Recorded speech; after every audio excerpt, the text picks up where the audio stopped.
안녕하세요. 네, 착감부서 연구소 남관현 소장입니다. 오늘부터는요, 한 금융자산관리 쪽으로 해가지고 한 30강좌 정도를 자산관리 중에 기초 정도를 해서 30강좌를 쭉 한번 올려볼 생각입니다. 그 첫 번째로 가장 중요한 것이 이제 그 경제 생애 주기 만들기인데요. 그 많은 분들이 특히 이제 20, 30대 같은 사회초년생 같은 경우에는 이 경제 생애 주기를 모르는 경우가 상당히 많습니다. 그래서 내가 언제쯤 은퇴를 생각할 것인지, 그래서 언제까지 직업 활동을 하면서 언제 은퇴를 할 것인지를 정해놓고 그 은퇴 시점에 맞춰가지고서의 그 이후에도, 은퇴 시점 이후에도 지속적으로 경제적인 은퇴가 아닌 아주 지속적인 어떤 경제 활동을 통해서 이 생애 주기를 만드는 방법에 대해서 오늘 알아보도록 하겠습니다. 그 첫 번째로 부자들의 자산 관리하는 패턴을 좀 알으셔야 됩니다. 부자들은요, 여기 그 화면에 있는 것처럼 그 자산 관리를 굉장히 잘하고 있습니다. 그래서 부자들은 어느 때까지 굉장히 중요시 여기냐면요, 여기에 보이는 것들은 경제 은퇴 시기를 굉장히 중요시 여깁니다. 여기가 수익 곡선이고 지출 곡선이에요. 그래서 경제적 은퇴를 하는 시점 때까지 굉장히 뭐를 만들어 놔야 돼요. 그래서 자산 관리를 어떻게 하느냐에 따라서 굉장히 중요한데, 즉 청년기부터 해서 중년기, 장년기 넘어갈 때까지 경제적 은퇴를 하는 시기 보통 우리가 60세 정도를 봅니다. 그때까지 보통 수입이 계속 직업적인 활동을 하기 때문에 수입이 지속적으로 늘어나요. 그리고 지출은 조금 어떤 수입보다는 적고요. 그래서 요 갭 차이만큼 많은 돈을 저축을 하게 되는데, 저때 금융 자산 관리를 어떻게 잘 하느냐에 따라서 경제적 은퇴 시기에 내가 노년의 삶을 갖다 풍요롭게 잘 살 수 있는 방법론을 여기서 나올 수 있을 겁니다. 즉 노년 이후에는요, 벌이는 적고 그 다음에 나가는 돈은 계속해서 늘어나기 때문에 이때 노후 자금을 어떻게 잘 만들어내느냐가 굉장히 중요하다고 볼 수 있습니다. 첫 번째 그러니까 20, 30대 청년들 같은 경우에 가장 중요한 게 첫 번째가 뭐냐면은 청년기 때 결혼 비용입니다. 그래서 이 결혼 비용을 어떻게 잘 만드느냐에 따라 제일 중요한데, 특히 요즘 최근에 결혼 비용에 대해서 가장 많이 차지하는 것 중에 하나가 대부분이 좀 부동산, 즉 주택을 구입하는 비용일 겁니다. 즉 여러분들이 만약에 주택을 구입하기 어려웠다고 하는 이 청년들 같은 경우는 뭐냐면 결혼 정년기를 조금 늦추기도 하고 그럴 거거든요. 또 아니면은 또 부모가 어느 정도 경제적 도움을 줄 수 있는 상황이 되면은 또 앞당겨서 결혼할 때 주택 구입을 많이 한다든지 하죠. 그렇지만 대부분 현실적으로는 그렇지는 않죠. 부모가 부자인 경우에는 쉽게 자녀들한테 부동산 구입 자금을 줄 수 있겠지만, 주택 구입 자금을 줄 수 있겠지만 대부분 그렇지 못하거든요. 사실은 결혼 정년기에 도입해서 부모한테 손을 빌려서 주택을 구입한다? 제가 볼 때는 한 90%는 어렵다고 봅니다. 10% 정도는 충분하게 주택 구입 비용을 줄 수 있겠다 생각하지만, 그러면 결혼 비용이 만약에 많이 들어가는 비용 측면에서 주택 구입이 상당히 많은 걸 차지를 하게 됩니다. 그러다 보니까는 옛날에는 남자들이 이제 집을 구하고 여자들은 이제 혼수를 하는 이런 적인 패턴이었었는데, 지금은 그렇지 않죠. 혼수를 굉장히 적게를 하지만은 필요한 주택 구입을 하기 위해서 최소한이라도 전세 자금 대출을 받아서라도 주택을 갖다가 좀 좋은 집으로다 옮겨가려고 하는 그런 성향이 많이 있겠죠. 그럼 처음부터 전세 자금 대출을 받아서 가게 되게 되면 뭐가 이제 발생이 돼요? 이자가 발생을 하잖아요. 그러면 이자를 내다 보면 뭐가 돼요? 저축할 수 있는 그런 비용들이 점점 줄어들게 되거든요. 또 거기다가 또 결혼 이후에다가 이제 자녀까지 생기게 되면은 그 육아 비용도 만만치 않게 되거든요. 그래서 어느 정도 돼서 중년기 때쯤 돼야지 대부분이 다 내 집 마련의 대부분이 다 여기서 이제 포커스를 맞추게 됩니다. 그러면 이 주택을 자금을 마련하는 것 중에서 서울 같은 경우는 굉장히 오래 걸리거든요. 예를 들어서 서울에서 맞벌이 부부들이 대기업 다니는 맞벌이 부부 정도 이상 정도 돼야지만이 한 10년 정도 안쪽에 서울에서 아파트를 구입할 수 있는 어떤 자금을 마련할 수 있지만, 그렇지 않는 경우에는 자금 만들기가 쉽지는 않죠. 또 대신 또 하나는 그런 거 있죠. 지방에 있는 중소도시 같은 경우에 대기업 다니는 근무하는 사람들이 급여는 센데 중소도시에 있으면은 충분하게 몇 년만 모아도 충분하게 자금을 마련할 수 있겠죠. 하지만은 또 서울하고 수도권, 그 다음에 지방 광역도시, 중소도시 이런 어떤 주택의 가격의 차이가 있으니까 아무래도 그런 걸 고려해서 본다면은 평균적으로 적정 연령기는 중년기 초반 쪽에 왔을 때 주택 자금이 좀 필요하지 않을까 봅니다. 그 다음에 또 주택 자금을 구입하게 내 집 마련하게 되면 그 이후부터는 이제 자녀들이 중고등학교 다니기 시작하면서 자녀 교육 비용이 이제 많이 들어가게 되거든요. 이럴 때 이제 사교육 비용이 많이 들어가게 되는데, 이런 사교육 비용에 대비해 가지고 많이 이제 또 저축을 더 못하는 경우가 많이 생기죠. 이렇게 자녀 교육 비용이 많이 들어갈 때쯤, 즉 그러니까 결혼이 정년기를 좀 늦춰졌다 그러면은 경제적 은퇴할 때쯤 돼가지고 자녀 교육비가 굉장히 이 부담이 가게 되거든요. 또 자녀 교육비가 이때까지 많이 나가게 되면은 이때쯤 자녀 결혼 자금까지 하게 되고 그럼 노후 자금을 만들지 못하는 경우가 상당히 많습니다.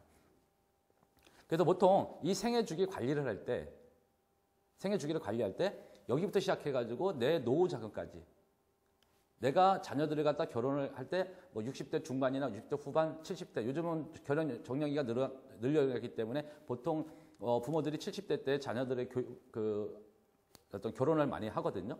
그렇게 되면은 또 결혼 자금 또 들어가다 보니까 자기가 실제로 70세 이후 80 넘어가지고 노후 자금이 많이 부족하게 되거든요. 그래서 여러분들이 특히 20, 30대 같은 경우는 내가 청년기 때부터 시작해가지고 나이 80까지 이상 100세까지 산다는 생각을 가지고서는 생애 주기를 쭉 해서 정리를 해야 됩니다. 근데 이게 가장 필요하거든요.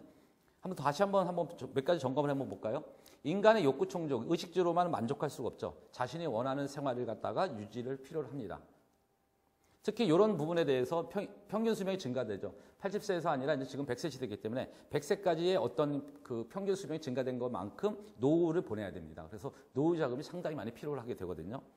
또 여기 또 세 번째 같은 경우 예기치 않는 지출을 대비할 필요가 있죠. 질병이나 불의의 사고, 자연재해 등으로 예기치 못한 지출이 발생할 가능성이 있습니다. 그래서 예기치 못한 이 지출에 대한 비용을 갖다가 보통 보험적으로 해결을 많이 하거든요. 그래서 일정 수의 어떤 간단한 몇 가지 보험 정도는 충분히 가져가야 될 수 있는 부분이 여기서 또 생기게 되겠고요. 또 사회 경제적 환경의 변화, 금융상품이 부동산상품이 굉장히 다양화되고 있죠. 특히 지금같이 저금리 시대에서 마땅하게 금융상품을 통해 가지고 어떤 종잣돈 마련되는 것이 그렇게 쉽지가 않습니다.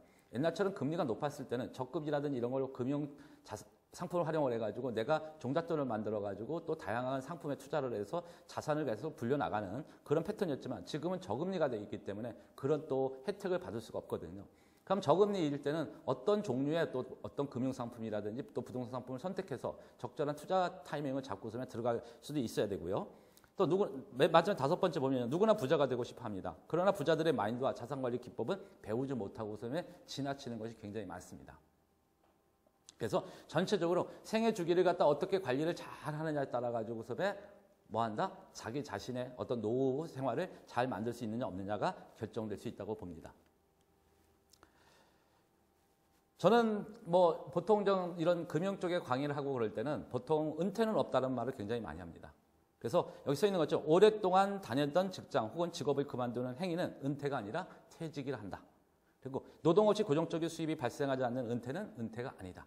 즉 노동 없이 고정적인 수입이 발생하지 않는다 그러면 그게 앞에서 보는 게 뭐예요? 전형적인 경제적 은퇴거든요. 그러면 경제적 은퇴가 된다고 그러면은 이때까지 내가 금융상품이라든지 부동산 상품에 투자해놨던 돈들을 조금씩 써나가 가면서 살아야 되기 때문에 결국은 노후에 80세 이상의 노후에 갔을 때는 상당히 적은 돈으로 다 생활할 수밖에 없거든요. 그래서 고정적인 수입이 발생하지 않는 은퇴는 은퇴가 아니랍니다. 그래서 실질적으로 은퇴할 시기는 언제로 보냐면은 100세까지 산다고 그러면 은퇴 시기는 즉 수입이 많이 없어지는 은퇴 시기를 언제까지면 80세까지 봐야 됩니다. 그래서 80세 이후에 20년 정도는 내가 서서히 그 남은 돈 갖고서에 적정하게 노후 생활을 어떻게 나눠서 생활하느냐가 굉장히 중요합니다.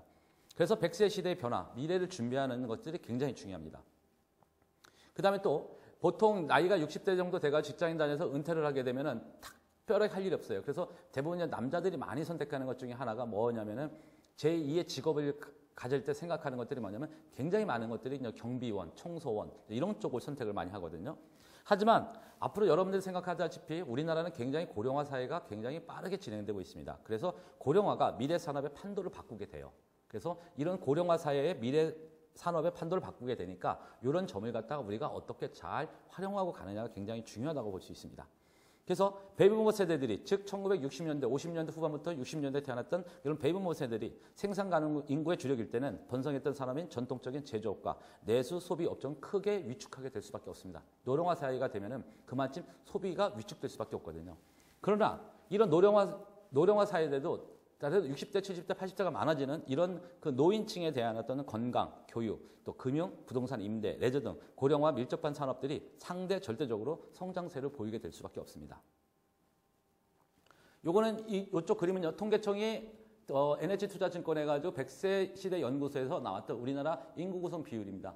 보시게 되어 있지만 2000년 들어서 가지고 처음부터 시작해가지고 만 15에서 64세, 64세 요쪽까지 생산 가능 인구라고 그러는데 요 인구가 갑자기 여기 정점을 찍고서 쭉 내려가기 시작을 하죠. 전형적인 겁니다. 출생수는 많이 줄고 있고 고령화대는 점점 높아지고 있는 겁니다. 과거에는 60년대에 이렇게 갭 차이가 났지만 지금 거꾸로다가 2050년 정도 되면 거꾸로다가 되거든요. 그러면 그런 얘기가 무슨 얘기냐면은 결국은요. 생산 가능 인구인 요 태어난 이미 10명이 40명을 은퇴자들을 먹여 살려야 되는 그런 그 구조가 된다는 것이 2060년도, 50년도, 60년도에 되는 우리나라 현실입니다. 그럼 지금 현재 나이가 60이신 분이 앞으로다가 30년, 40년만 지나면은 이분이 은퇴를 완전히 해가지고 섬에 노후에 있을 때까지가 오는 시간이 이 시점입니다. 그러면 어떻게 본다면은 내가 지금 나이가 60이라도 앞으로 40년을 더 살아야 되기 때문에 최소한 지금은 앞으로 60세 드신 어르신이라고 하시더라도 앞으로 10년에서 15년, 많게는 20년 동안 경제적 활동을 할 수 있는 어떤 것들을 만들어내야 돼요. 내가 그 전에 이미 노후 자금을 많이 만들어 놓지 않았다면 그런 것들이 좀 필요로 하거든요. 그래서 나이 60세가 넘어게 되면 시니어들이 도전할 만한 유명 직종들이 있습니다. 그래서 100세 시대를 대비해서 제2의 일자리가 되게 중요합니다. 그래서 밑에는 홈케어 하는 그런 사람들, 금융 노년 전문가, 그리고 그다음에 시니어 용품 머천다이저, 유니버셜 인테리어 디자이너, 반려동물 매니저 등 이런 것들이 앞으로 이제 시니어들이 도전할 만한 유명한 자격증, 유명한 직종이 되겠고요. 또 하나 60세가 됐다 해가지고 은퇴를 갖다 그때까지 미리 해서 준비해 놓고서 내가 그 다음부터 직장을 찾아서 일하는 것이 아니라 벌써 한 50대가 정도 되면은요, 50대 초반부터는 은퇴 시점을 60으로 놓는다 그러면은 내가 60대 이후에 어떤 일을 할 것인가 해가지고 제2의 직업을 미리 50대부터 만들어 놓는 거 좋습니다. 그렇게 하나하나 만들어 가는 게 제일 좋고요. 근데 또 하나 또 노다지 통장을 하나 만들자 이런 말을 좀 드리고 싶습니다. 뜬구를 잡는 은퇴 준비가 아니라 실질적인 준비를 하자라고 좀 하고 싶고요. 그래서 실행력이 높이기 위해서 노후를 위해서 다시 시작하는 자금, 그래서 통장을 시작하는 거예요. 그래서 내가 정년 퇴직하는 60세 이후에 그 40대, 50대부터 조금씩 돈을 모아놔서 60대 이후에 내가 어떤 일을, 제2의 직업받기 위해서 어떤 일을 할 것이냐. 그래서 노다지 통장을 하나 만들자. 그래서 금융상품은 자산 규모를 늘려주진 않아요. 요거 다음 시간에 다시 한번 다뤄드릴 겁니다. 금융상품은 자산 규모를 늘리질 않아요. 실질적으로 그런 부분이 있어서 어느 정도 부동산이 우리나라 같이 부동산 같은 경우는 인플레이션을 초과하는 이득을, 즉 수익률을 갖다가 발생을 하거든요. 그래서 내가 적정 연령에 따라서 내가 어떤 부동산에 어떻게 투자를 해서 자산 규모를 갖다가 늘리는 것, 즉 자산 규모를 늘리는 거에 포커스를 맞춰줘야 돼요. 그러니까 부동산 상품에 투자를 하여 자산 규모를 적정 수준으로 유지하는 전략이 필요한 겁니다. 그래서 20, 30대의 이 청년기 때 얼마만큼 자산 규모, 중년기 때 자산 규모, 그 다음에 노년기 때 자산 규모, 그 이후의 자산 규모를 적정 수준으로 유지를 해야 됩니다. 결국 종잣돈은 부동산 상품에, 월세는 금융상품에 투자를 하는 패턴이 굉장히 중요합니다. 그래서 종잣돈을 어떻게 만들어가지고 월세 상품에 투자를 해서 그 월세 상품에 나오는 그런 어떤 그 월세도 계속해서 금융상품을 활용해가지고 자산 규모를 계속 늘려가는 패턴이 특히 20, 30대에서는 가장 중요한 어떤 그런 부동산과 금융의 어떤 종잣돈 만드는 패턴이 아닐까라고 좀 보고 있고요. 하나 더 마지막으로다가 오늘 첫 번째 시간에 마지막으로 볼 거는 스웨덴의 산업별 비중 변화입니다. 여러분들도 아시다시피 스웨덴 같은 경우는 국민소득이 굉장히 높은 나라입니다. 근데 이런 국민소득이 높은 나라가 1993년하고 2010년을 갖다 비교해봤더니 국민소득이 높은 나라일수록 뭐가 많더라? 임대 사업자들이 많이 생기더라 이거예요.